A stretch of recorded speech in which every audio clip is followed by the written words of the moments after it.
nossas vidas, porque um dia nós ressuscitaremos e estaremos com o Senhor na eternidade. Mas quantas pessoas esperam pelo dia da sua ressurreição numa morte existencial, numa morte emocional, numa morte relacional? Nós sabemos que a vida não é fácil, nós sabemos que nós temos as nossas lutas. Eu acho que, olhando assim para essa igreja hoje de manhã, sem expor a vida de ninguém, sem invocar nenhum dom especial, eu poderia dizer tranquilamente que tem gente aqui chorando por dentro, tem gente com a mente agredida por pensamentos que não gostaria de ter, coração apertado por emoções que ela não gostaria ou ele não gostariam de estar passando nesse momento. Gente que está dizendo, parece que a minha vida chegou num beco, chegou no final, não dá mais. Então a ressurreição que eu queria associar aqui de manhã, hoje, não é com aquela do dia em que gloriosamente no céu vai ser dada a ordem, os anjos vão tocar as trombetas, o Senhor virá sobre a nuvem, como é descrito nas Escrituras Sagradas, com poder e grande glória, e Ele vai reunir dos quatro cantos da terra os seus filhos. Não é só essa ressurreição. Eu queria que hoje pudesse haver ressurreição aqui nessa igreja. Ressurreição de gente que vai, que vem, de gente que trabalha, de gente que se esforça, de gente que é pai, de gente que é mãe, de filhos. Ressurreição da esperança. Olha o que diz o texto do capítulo 6, versículo 4, a parte B da carta que Paulo escreveu à igreja em Roma. E eu estou chamando essa mensagem assim de Páscoa e recomeço, tudo a ver, porque para mim tem tudo a ver. Aliás, tem tanto a ver que eu só posso estar aqui hoje porque Jesus está vivo. E você só pode estar aqui hoje porque Jesus está vivo. Porque foi por causa da sua morte e ressurreição que nós fomos habilitados a estar na presença do Pai. Quando na sexta-feira, Ele sendo crucificado, houve toda aquela manifestação da natureza, os céus se tornaram escuros, a terra estava impactada pelo que estava acontecendo, e quando Ele pende a cabeça e diz, está pago, ali acabava a minha dívida. E ali acabava a sua dívida. Quando ele disse está pago, o tratado de dívida que pesava sobre nós foi cravado naquela cruz. Um daqueles pregos, querido, carregava meu nome e carregava a lista dos meus pecados. Um daqueles pregos tinha o seu endereço, tinha o seu rosto, tinha a sua cara e carregava também os seus pecados. Mas naquela tarde foi pregado ali para que eu e você pudéssemos estar aqui hoje. E pudéssemos estar aqui com o sentido desse texto, presta atenção. Romanos capítulo 6, versículo 4, a parte B, e eu vou ler como vocês têm. Assim como Cristo foi ressuscitado pelo poder glorioso do Pai, assim também nós, o que diz? Pode falar alto, irmãos, não tem problema. Vou falar a minha parte, vocês completam para mim. Assim como Cristo foi ressuscitado dos mortos, mediante a glória do Pai, ou como a versão que eu tenho, o poder glorioso do Pai, assim também nós podemos o quê, irmãos? Uma vida nova. O que significa essa vida nova? Significa que nós vamos mudar de endereço, nós vamos mudar de país. E engraçado, que a minha mensagem está um pouco diferente da primeira, e eu teria que estar pregando a mesma mensagem, porque os líderes de pequeno grupo estão aqui. Mas Deus está me conduzindo a gente pensar algumas outras coisas. Mudar, vida nova significa você fazer uma cirurgia plástica, e tirar aquelas partes indesejadas do seu corpo, o que deve ser bom para quem precisa e gosta e quer, e vai passar por aquela dor miserável de ficar lá.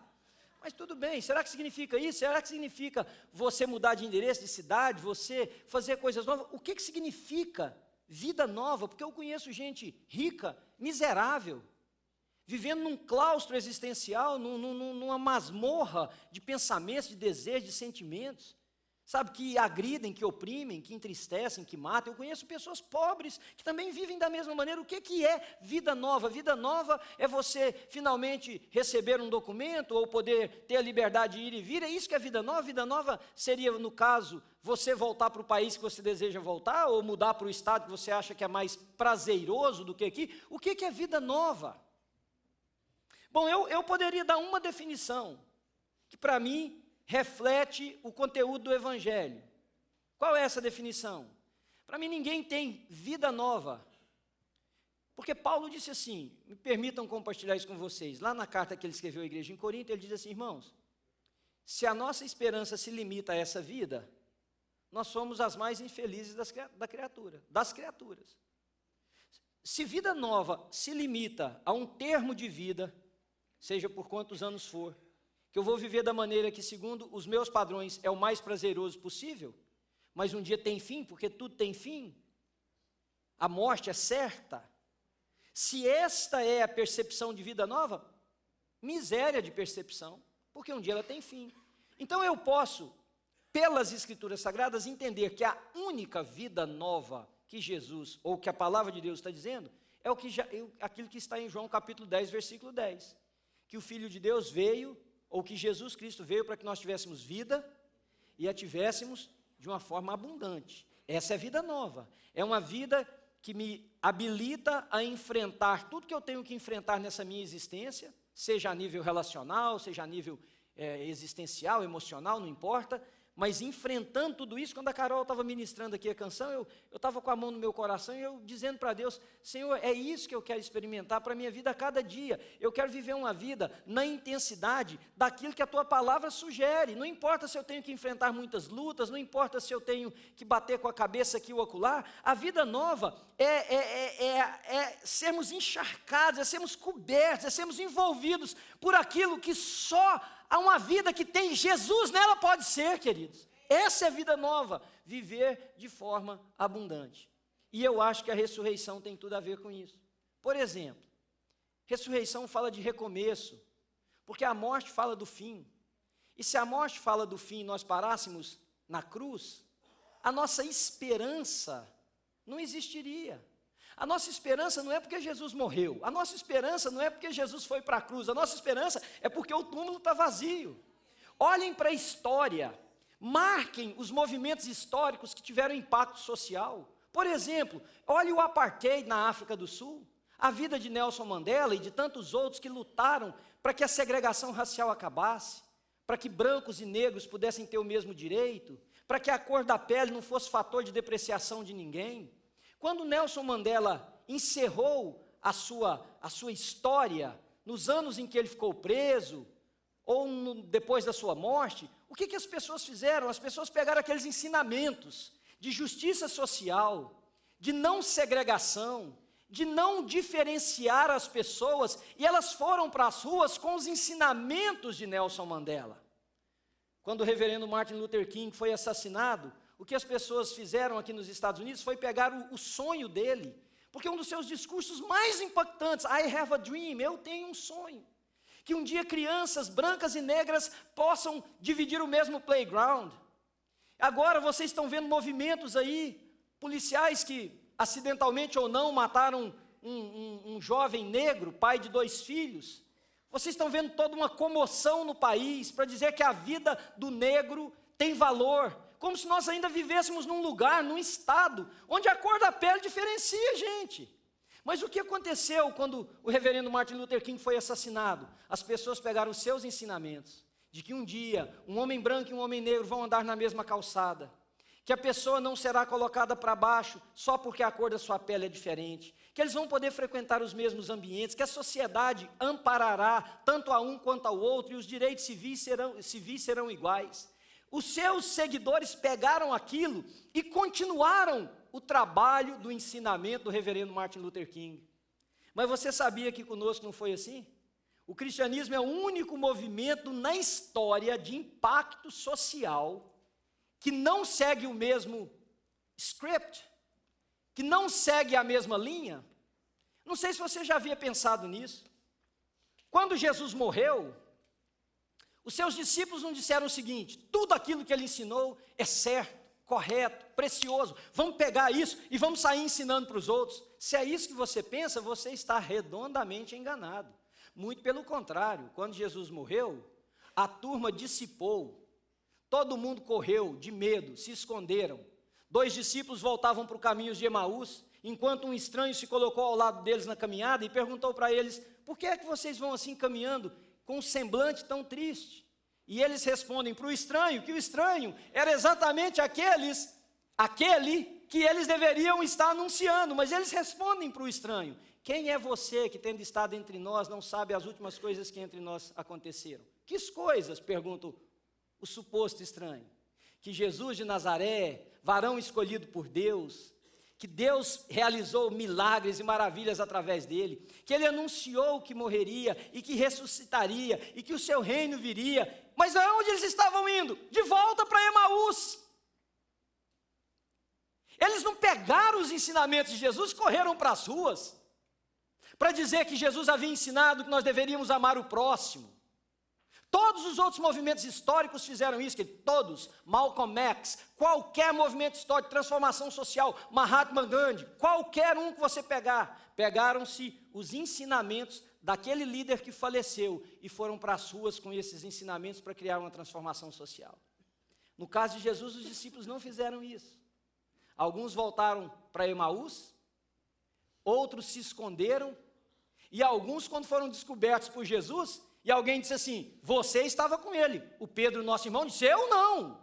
Estava sim, você fala, o seu sotaque é como um deles. Ele disse: não, eu nem sequer o conheço. Eles negaram Jesus, eles se esconderam, eles correram. Não foi como os outros movimentos sociais que nós conhecemos. Qual que é a diferença nossa? É que quando aconteceu esse fato, veja, presta bem atenção, novamente no coração dos discípulos, aconteceu aquilo que os havia estimulado no início. O que os havia estimulado no início? Haviam pescadores, homens lá cuidando das suas redes, e Jesus chegou perto deles e disse assim: deixa esse negócio, deixa o barco, deixa as redes, e a partir de hoje eu vou fazer de vocês pescadores de homens, venham e sigam-me. E eles abandonaram os barcos, as redes, e seguiram a Jesus. Jesus anda um pouco mais, vê um irmão, chama outro, vê alguém na coletoria, um tax collector, e diz para ele: larga o que você está fazendo e vem ser meu discípulo. E ele abandonou aquilo e foi ser discípulo de Jesus. Presta atenção, queridos. O cristianismo é o único movimento na história.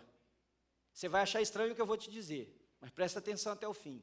O cristianismo é o único movimento da história que não é baseado no ensinamento, é baseado em uma pessoa.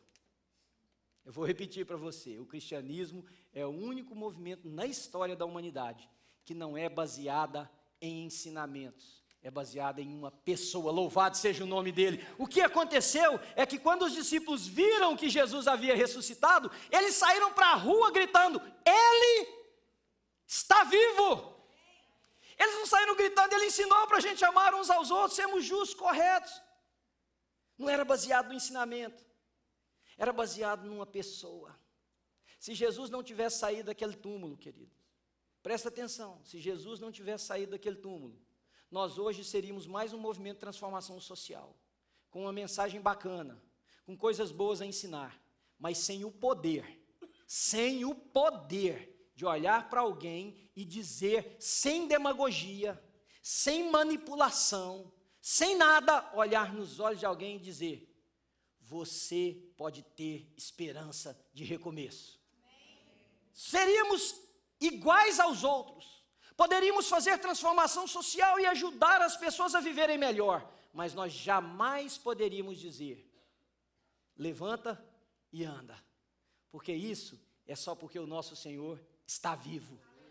Então nós não somos, a nossa mensagem não é só a cruz, a nossa mensagem é a cruz que aponta para o túmulo vazio. E eu disse aqui no primeiro encontro, eu quero muito que toda a nossa igreja tenha a experiência de um dia poder estar em Israel. Nossa igreja tem feito viagens constantes, levando pessoas para lá, para que elas possam experimentar que ao chegar num determinado lugar, você pode olhar para o Monte da Caveira, mas você olha para um buraco, numa pedra, uma circunferência mal feita, e quando você chega ali, tem um lugar de onde se coloca um corpo, mas não tem ninguém lá. Não tem ninguém naquele lugar. Louvado seja o nome do Senhor. A nossa mensagem maior é a mensagem de ressurreição, porque a mensagem de ressurreição é uma mensagem de recomeço. Morte tem a ver com fim, ressurreição tem a ver com início.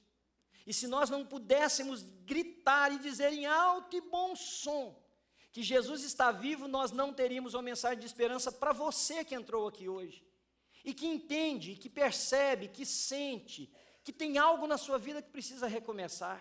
E quando eu digo algo, eu não estou me referindo às coisas materiais e comuns que muitas vezes nós temos como sendo importantes para a vida. Não, eu estou dizendo da razão de você viver. Pessoas que entraram aqui hoje, eu posso dizer isso com o coração partido, podem sair daqui curadas, porque Jesus vive. Pessoas que entraram aqui chorando, podem sair consoladas. Mas sabe o que mais, querido? Pessoas que entraram aqui, que são dominadas por um pecado, podem sair daqui libertas, porque Jesus está vivo. Pessoas que entraram aqui dizendo o seguinte: minha vida não tem mais para mim, não tem mais espaço, não tem mais jeito, e já perdi a minha esperança. Essa pessoa pode ter certeza que Jesus de Nazaré pode pôr a mão na sua vida, porque Ele está vivo. E Ele, quando voltou para o céu, disse claramente: eu não vou deixar vocês sozinhos, eu deixarei o meu Espírito que estará convosco até o final dos tempos. Louvado seja o nome dEle. Eu fico pensando em esperança e eu tento associar a esperança com alguma figura que me faça ter uma compreensão melhor do que é esperança. Como que uma pessoa perde a esperança? E eu sempre falo com muita cautela sobre esses assuntos emocionais devido ao número de pessoas que trabalham na área da psicologia que estão entre nós, mas eu associo a falta de esperança com quando você não tem vontade de comer. Já viu quando você perde o apetite? Você olha para um prato maravilhoso, um prato especial para você, eu falei aqui no primeiro culto, tem uma mulher que falou assim para mim: pastor, você falou aquilo, eu comecei a tremer. Uma pamonha quentinha, com queijo, derretendo assim pelo você olha assim para ela, o queijo está procurando um lugar de vir para a sua boca e não acha ainda, com um copo de café quentinho para quem gosta. Você imagina assim, aí você olha e fala: não quero comer, não estou à vontade. Você olha assim para um frango caipira, feito na panela de ferro, numa fornalha de madeira, pegando o cheirinho da fumaça que vai, com feijão vermelhinho. Aí você olha e fala assim: não quero comer.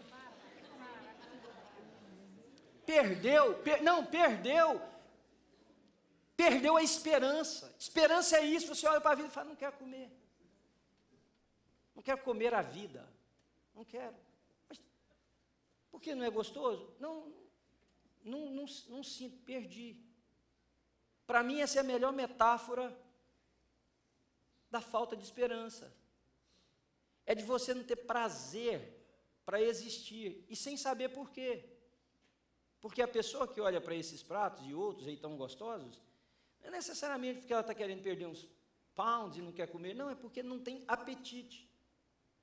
Eu me lembro de uma pessoa que trabalhou aqui na igreja anos com a gente, e a gente de vez em quando fazia almoço ali embaixo juntos, e às vezes sentávamos eu e ele e a secretária da igreja na época, e ele falava assim, quando a gente orava, ele falava: pastor, boa coisa é a gente ter a comida, mas melhor ainda é a gente poder comer a comida, né? Porque tem gente que tem a comida e não pode comer, não tem apetite para comer. Então, para essa pessoa que não quer mais se alimentar da vida, para você, a única coisa que me habilita como pastor hoje é te olhar nos olhos e dizer: você pode voltar a ter esperança, é porque a ressurreição é a maior demonstração que Deus poderia dar, que hoje é um dia de recomeço.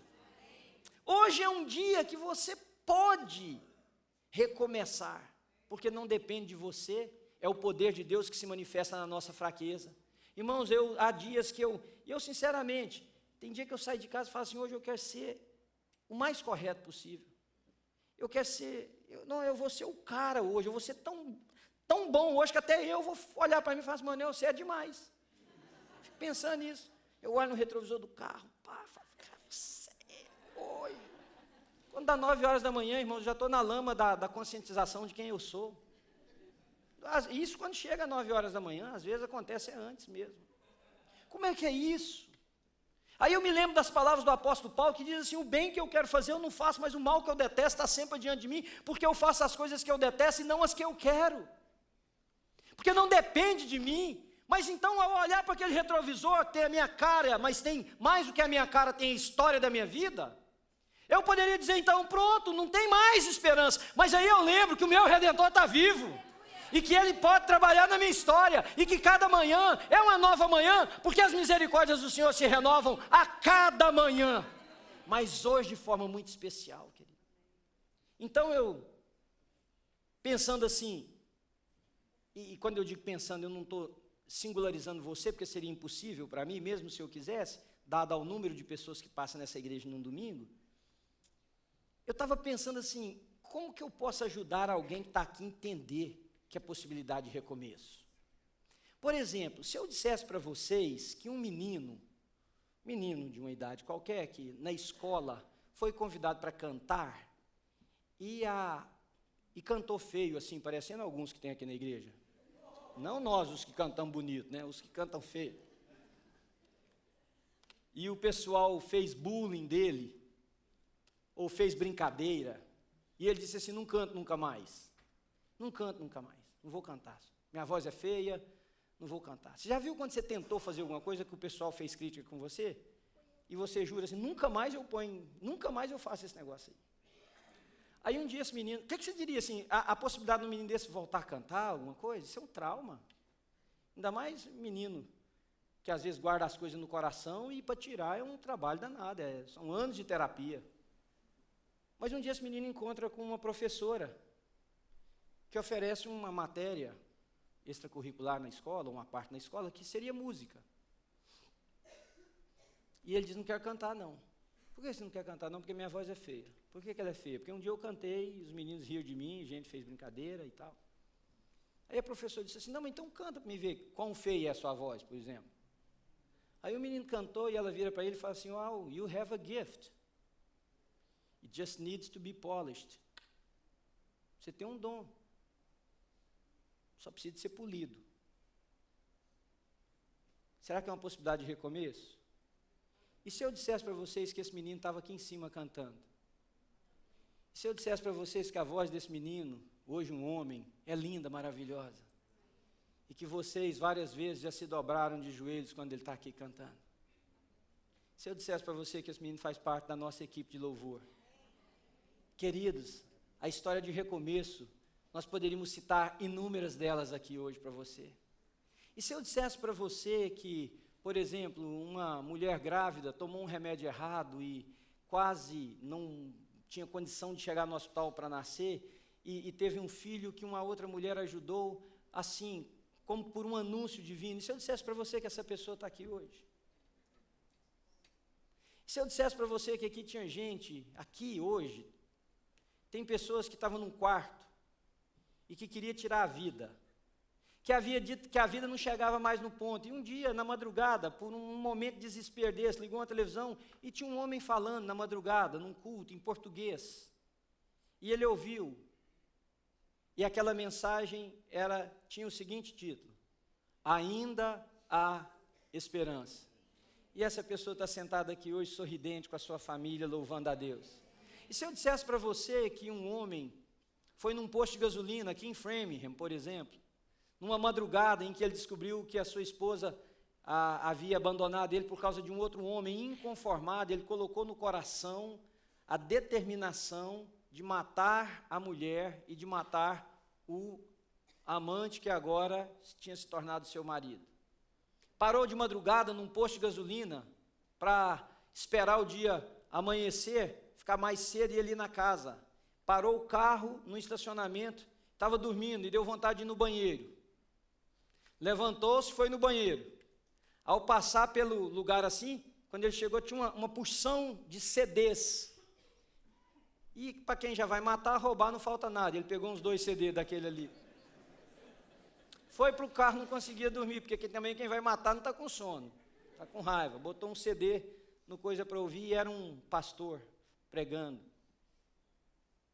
dizendo que você não pode ceder, não precisa ceder sua vida para aquilo que Satanás quer fazer. Deus pode te dar esperança. E que esse pastor era eu, dessa igreja, que distribuía CDs para um menino, que ao invés de estar distribuindo, largou tudo escondido no posto de gasolina, que ele tinha vergonha de dar para os outros. que aquele rapaz, no outro dia, ao invés de matar a mulher, me liga e fala, preciso falar com o senhor, porque se Deus pode fazer alguma coisa aí, tem que ser agora. E eu sentei com essa pessoa, eu sentei com ele num Dunkin' Donuts, para ouvir essa história.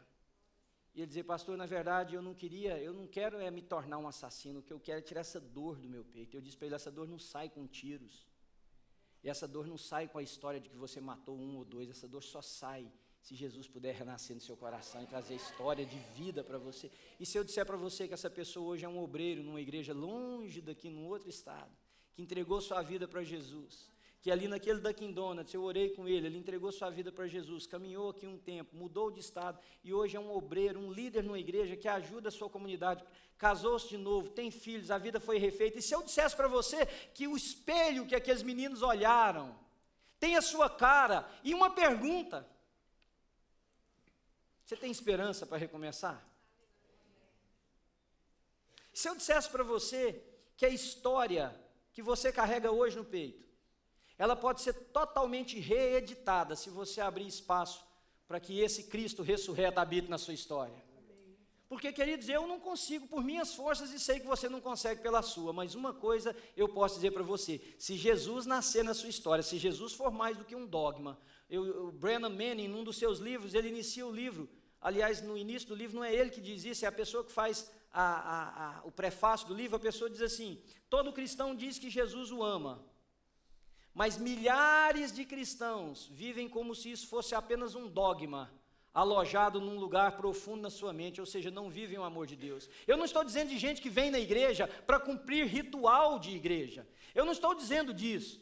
Estas pessoas continuarão sofrendo o mesmo cárcere que estão vivendo, porque Jesus não é uma religião, Jesus é uma pessoa. Jesus não é um dogma, Jesus é alguém que quer habitar em você. Jesus não é um conjunto. De vez em quando, irmãos, como pastor, e eu enfrento situações difíceis que eu falo para Deus, eu falo, Jesus, só podia ter ajudado. Por que o senhor não escreveu, ao invés de escrever um livro, 66 livros aqui para a gente, mandado o povo escrever? Com esse tanto de história, tanto de versículo, anos que a gente precisa para estudar, simplifica. Por que o senhor não falou assim, ó, por exemplo, o senhor sabe que nós vamos ter que cuidar de casal, porque o povo briga mesmo, tem jeito, está aí. Por que o senhor não escreveu 10 maneiras de resolver problema de casamento? Está resolvido, lê e aplica, acabou. Por que você deixou esse trem desse jeito aí para a gente? Facilita para nós. Jesus, questão de batismo, o povo briga, muita água, pouca água, de cabeça para baixo, de cabeça para cima. Por que o senhor não escreveu assim, ó, batiza desse jeito, ponto final, ponto final. Por que você deixou isso e aberto? Por que o senhor não escreveu como é que deveria ser um culto? Muita luz, pouca luz, música moderna, música mais antiga, bate palma, não bate palma, dança, não dança, fala glória a Deus, aleluia, não fala. Por que o senhor fez isso para nós? Porque fica aqui essa confusão, vocês estão vendo. Aí um briga, fala assim, a igreja está escura. Outro fala, está clara. Outro fala, tem fumaça. Fumaça, Jesus, pode? Fumaça. Porque a minha crise é com a fumaça. Pode fumar? Porque o senhor diz lá que não tem fumaça, o Deco já sabia, não tem fumaça. O senhor deixou esse negócio aí para a gente, desse jeito. Desse jeito, nós temos... Não, irmãos, é verdade. Sabe por quê? E eu vou dizer para vocês por quê. Jesus não é um dogma. Jesus é uma pessoa que vem habitar naqueles que o recebem. E essa habitação de Jesus transforma a pessoa. E cada dia essa pessoa vai aprendendo, é inovador. Porque não tem regra assim, ó. Você saiu de casa, desceu a esquina, virou à direita, você vai encontrar um cara que te corta no trânsito, você abaixa a cabeça e fala, vai em paz, irmão, vai em paz, vai em paz. Tá. Mas quando o cara que você fala vai em paz, entende que você levantou a mão para xingar para ele, e aí ele para o carro e briga com você, o que você faz? Vai em paz pro quinto dos infernos, irmão? O que você faz? O que você faz? Como é que você lida com essas... Está vendo como é que o negócio é... Gente, é cheio de travessia, é cheio de coisa nova, não dá. Não dá não. E quando a pessoa é difícil, o senhor vai lá uma vez, 2, 3, e a pessoa dá um chute na canela do mesmo jeito, como é que faz? É uma pessoa. Então eu não estou dizendo de pessoas que transformaram a igreja num local onde elas vão, para ouvir coisas que ela acha que é bonita, para estar num ambiente que elas acham que é bacana. Não, eu não estou falando disso. O que eu estou dizendo é que para aquelas pessoas nesse ambiente, que estão me vendo pela internet, que estão em outras igrejas nesse momento, para aquelas que Jesus não é um ícone, Jesus não é um ícone, Jesus é uma pessoa. Jesus não é um conjunto de ensinamentos. Jesus é alguém que vem e habita para essas pessoas, querido. Eu posso dizer para você, você pode sair desse lugar hoje completamente diferente. Completamente diferente. Vou te citar duas áreas. Primeiro, por que eu posso ter esperança de que eu posso mudar? Porque hoje eu posso reavaliar o meu relacionamento com Deus. Eu posso olhar para mim mesmo e pensar como que eu tenho levado a minha vida cristã.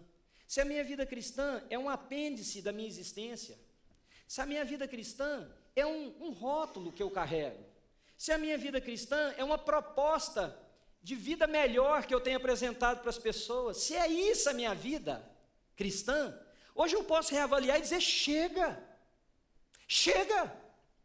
eu não quero carregar uma mensagem, eu quero carregar o autor da mensagem da minha vida. Eu não quero proferir palavras que ele disse, mas que não tem nenhum efeito em mim. Eu quero viver de maneira que as pessoas, sem saber de onde vêm as palavras, identifiquem as palavras com o personagem que está na minha história. Você pode dizer, chega, eu quero ser um homem cheio de Deus. Eu quero ser uma mulher cheia de Deus, eu quero ser um jovem, eu quero ser um profissional liberal, eu quero ser um trabalhador, mas eu quero Cristo vivendo em mim. Eu quero a expressão da sua vida, da sua graça, da sua glória em mim, cada dia, em cada diálogo, em cada ação, porque aí quando faltar o manual, queridos, e falta, viu? E falta, irmãos, eu posso dizer para vocês, eu já escutei cada coisa que eu falo, meu Deus, não me ensinaram isso no seminário de maneira nenhuma, não tinha essa matéria.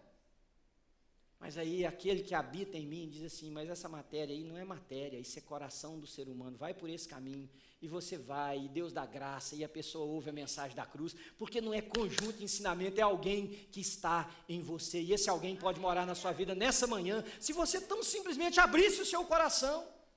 Eu posso reavaliar a minha história, eu tenho usado meus dons, meus talentos, coisa que Deus me deu, para abençoar pessoas, ou eu tenho sido uma pessoa ensimesmada, eu tenho sido egoísta, egocêntrica, eu tenho sido uma pessoa que acha que o mundo deve girar ao meu redor e beneficiar somente a mim, ou eu tenho sido uma pessoa altruísta, tão altruísta quanto Deus que enviou o seu filho para morrer por alguém que não merecia, como eu e você. Eu posso reavaliar isso hoje.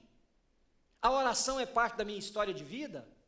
Eu oro, dobro os joelhos e oro e creio no poder transformador de Deus. Você pode reavaliar isso hoje e pode acontecer o milagre do recomeço. Você pode ter entrado nessa igreja como alguém que carrega um nome. Você é um cristão nominal e você pode sair daqui como alguém que tem uma experiência com Deus vivo e verdadeiro, porque agora Ele habita em você, é promessa dEle. Mas você pode reavaliar também os seus relacionamentos na horizontal. Quantas pessoas, queridos, vivem em discórdia, vivem em guerra, vivem em disputa? Quantos lares chamados cristãos que mais parece um campo de batalha do que um lugar de amor e paz? Quantas pessoas que a vida dele ou dela só atrapalham os outros, só prejudicam os outros, que o casamento vai cada vez pior, o marido sofre, a mulher sofre, os filhos estão naquele ambiente de discórdia, de guerra. Hoje você pode olhar e dizer, que tipo de pessoa sou eu? Que tipo de ser humano eu tenho me tornado à medida que a vida passa? Eu tenho me tornado uma pessoa que apenas usa a vida para o meu próprio prazer? Que tipo de pessoa sou eu? Que tipo de ser humano sou eu? Que não faço, ou se faço, o quão faço, as pessoas perto de mim melhor, a minha casa melhor. Eu contei aqui no primeiro culto, se você quiser assistir um filme para você chorar pra caramba, e eu estava até dizendo para a Ana, minha esposa, nós tínhamos esse culto, esse filme, terminou acho que 1h30 da manhã, porque eu cheguei em casa tarde. Eu disse para ela, não sei para que eu assisto esses filmes, só para depois eu ficar com dificuldade de dormir, porque eu fiquei tão triste que não consegui dormir. Ainda mais que o filme falava de casamento, ela estava lá do meu lado, eu pensei, pronto. Irmão, chama Away From Her. Assiste esse filme para você ver. Away From Her. A história de um casal, 44 anos de casado, que a mulher contrai Alzheimer. Aí, como já me gritaram aqui no primeiro culto, não conta não! Não, eu não vou contar, mas eu tenho que falar alguma coisa, porque eu já falei do filme. Eu tenho que concluir meu raciocínio, então espera.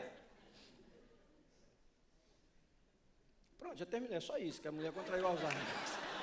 Eu vou falar o quê? Se eu falar mais, vai contar o filme.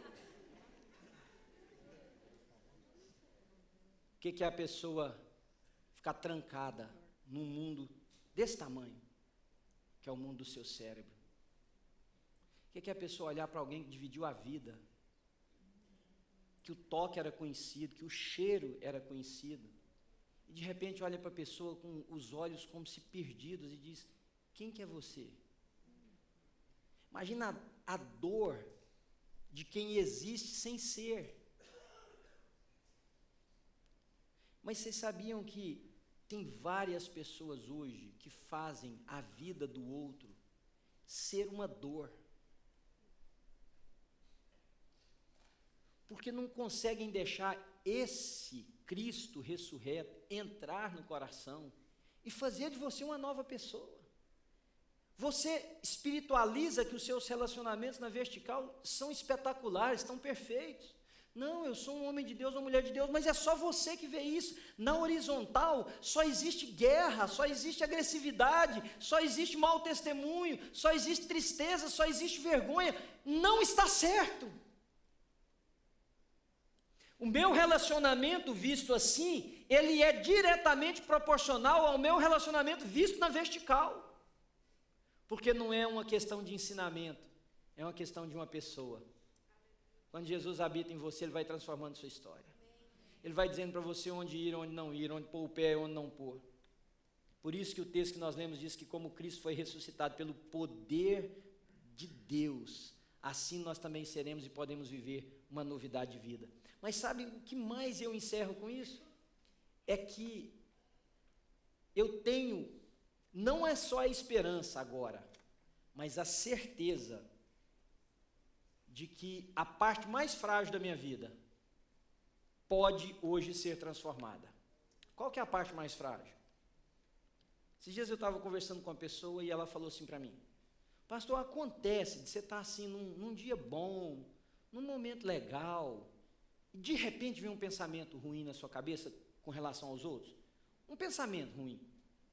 Só eu que sou o pecador aqui, eu tenho mais? Levanta a mão, deixa eu ver se eu não estou. Desgraça é até solidão, né, gente? Me ajuda.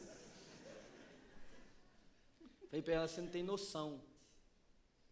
Você não tem noção. Irmão, já me peguei assim, eu estou aconselhando alguém, eu estou olhando a pessoa no olho. Olhando assim, prestando atenção. Mas me vem uns pensamentos na cabeça que eu falo: meu Deus. Eu falo para mim mesmo: meu Deus, onde está vindo isso? Uns é vontade de matar a pessoa, outros é vontade de sumir, outros são outros piores ainda. O que é isso? Eu falo para mim: Manel, o que é isso aí? Talvez isso seja só eu, isso aí é só eu, você não tem isso. Aí eu vou para Deus e falo: Senhor, não é possível, não é possível, o Senhor sabe que eu não quero pensar essas coisas, não quero fazer isso. Quer dizer, querer até quero, mas não devo, posso não, quero não. Aí, sabe o que acontece? A pessoa que está na gente diz assim, está lá em Isaías 43, isso que eu vou dizer para vocês: eu mesmo, sou o que apago as tuas transgressões. Até aí seria bom demais dizer: pô, Deus apagou minhas transgressões, eu mereço mesmo, eu sou um cara bacana, afinal de contas eu confessei o meu pecado, é por isso que Ele está apagando. Não, o texto de Isaías diz o seguinte: eu mesmo sou o que apago as tuas transgressões, por amor de mim. É porque Ele é tão amoroso e conhece tanto a nossa natureza, que Ele fala: Manel, você nem não merecia mesmo, você não merece de eu apagar isso aí, vou pagar por amor de mim. E aí sabe o que Ele faz? O que Ele fala? E dos teus pecados eu não me lembrarei jamais, jamais. Queridos, eu posso celebrar a ressurreição como recomeço, porque eu sei que Deus me dá uma oportunidade a cada manhã. Jeremias, ele diz assim no capítulo 3 do seu livro: quero trazer à memória aquilo que pode me dar esperança. E aí ele vai citando as coisas, e uma delas é que as misericórdias do Senhor se renovam a cada manhã, porque o Senhor é bom e a sua misericórdia se renova a cada manhã. Você pode deixar o poder da ressurreição entrar no seu coração nessa manhã, que ele sai daqui uma nova pessoa. E eu queria orar com você por isso, pedir você que curvasse a sua cabeça e nós tivéssemos 2 minutos só de uma profunda reflexão. Mas eu não quero deixar de fazer algo aqui com você. Queria pedir para você, se você pudesse fechar os seus olhos, independente de você querer fazer algo ou não, por favor, faz isso para mim. E eu vou abrir os meus olhos porque eu quero identificar para orar com vocês. Eu queria pedir aquelas pessoas que entendem que Jesus precisa ressuscitar na sua história, de uma maneira ou de outra, não um ensinamento de igreja, não um conjunto de normas, de regras, uma pessoa, e viver no seu coração. Você dá um sinal com a mão para mim, só para eu saber, para orar com vocês. Amém, amém, oh glória a Deus, aleluia, aleluia, aleluia, aleluia. Senhor Jesus, contempla essas mãos, Senhor. E você que levantou a mão, põe a mão no seu coração e ora por você agora, de Deus. Olha para minha mão, Senhor. Olha para minha mão. Ela não carrega os cravos, o sinal, a marca dos cravos. Mas ela está levantada, Senhor, como alguém que está dizendo: Senhor, me tira daqui. Segura, Senhor, na minha mão. Pai, eu quero pedir ao Senhor em nome de Jesus, Pai, em nome de Jesus, eu quero pedir ao Senhor que o Senhor venha sobre esses corações. Aquelas mulheres correram de manhã cedinho, Senhor, num dia como este hoje. Quando elas chegaram à porta, a pedra estava rolada. E elas olharam assustadas, já com o coração apertado, achando que tinham roubado o corpo do Senhor delas. Quando elas veem um homem que elas têm por jardineiro e perguntam: cadê o meu Senhor que estava aqui? Ele disse: ele não está aí mais. Por que vocês buscam dentre os mortos aquele que vive? Ele ressuscitou. Senhor Jesus, vem nascer no coração de muitas pessoas aqui nessa manhã, Pai, em nome e pelo poder do Senhor, ó Deus. Dá vontade de comer de novo, Senhor, para muita gente aqui. Liberta desse cárcere mental, Senhor, emocional, espiritual, de engano, Senhor. Ressuscita. Quando elas voltaram correndo e avisaram para os homens, e esses correram mais ainda e chegaram lá, não o encontraram.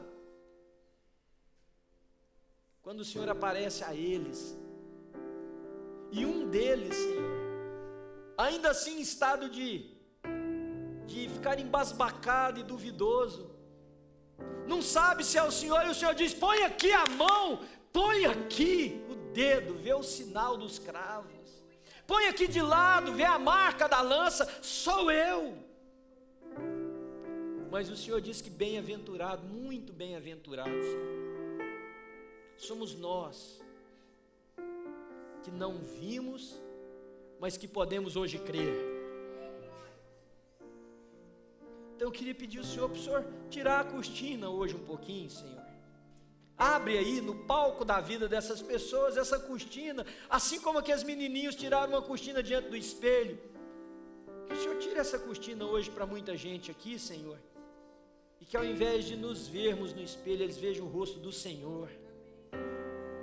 E haja uma entrega de vida, Senhor, haja uma mudança, uma transformação para a Tua honra e para a Tua glória, Senhor. Dá vontade de comer de novo, Senhor, de olhar para a vida e poder cantar assim, Senhor. Não é por minha causa, não é por nossa causa, é porque o Senhor vive. Não é porque tem um livro que a gente decora, é porque o Senhor vive. Não é porque tem um culto que nós vamos nos domingos, é porque o Senhor vive. E o Senhor não vive lá na igreja, o Senhor vive em nós. Só vive em mim. Obrigado, Senhor, pela Tua vida. Obrigado pelo domingo da ressurreição, Senhor. Obrigado pelo túmulo vazio. Obrigado, Senhor. Obrigado porque nós podemos olhar e ver o Gólgota e saber que lá meu pecado foi pago, nosso pecado foi pago. Mas baixar o olho um pouquinho e ver um túmulo, um buraco na pedra vazio. Ô Senhor Jesus Cristo, vem e alcança as pessoas aqui. Irmãos, eu quero levantar as minhas mãos sobre vocês, e eu só posso fazer isso também pelo poder da ressurreição, e dizer para você que Deus te abençoe do alto da cabeça à planta dos seus pés, que pelo poder do nome de Jesus, que vive e vive para sempre, que sem essa ressurreição a nossa vida seria de angústia e desespero, mas com ela é de esperança e de perspectiva de uma vida diferente. Que o Senhor te abençoe do alto da cabeça à planta dos seus pés, que a sua vida seja por Ele transformada. Enquanto você está assim com os olhos fechados, se você está perto do seu marido, da sua esposa, quem sabe vale uma pegada na mão agora, quem sabe um sussurro no ouvido, dizer: meu bem, porque Cristo vive, eu posso ser um melhor marido para você, eu posso ser uma melhor esposa. Se é um amigo, eu posso ser um melhor amigo, amiga. E se você está sozinho, você pode dizer para você: eu posso expressar a face de Cristo, porque Ele vive e vive em mim. Que o seu domingo seja abençoado, que a sua casa seja abençoada, que a sua história de vida seja transformada, que os seus filhos sejam bênção, que a sua saúde seja alcançada pelo Senhor, que as suas finanças sejam por Ele cuidadas, que a sua história de vida seja para a honra e para a glória daquele que vive e vive para sempre. O nome dele é Jesus de Nazaré. A Ele todo louvor, toda honra e toda glória, porque é somente por Ele que nós podemos ter a igreja cristã na face da terra. Você se coloca de pé um minuto conosco? E quem sabe podemos fazer assim, ó, cantar essa parte da música, fazer um coro para Deus. Feche os seus olhos. Oh Jesus.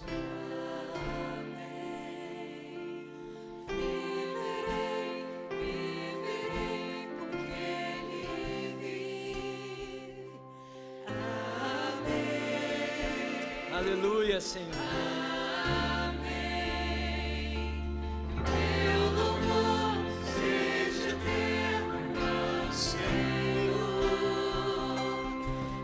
Amém. Oh, Jesus. Obrigado, Deus. Viverei. Mais uma vez, bem forte, querido.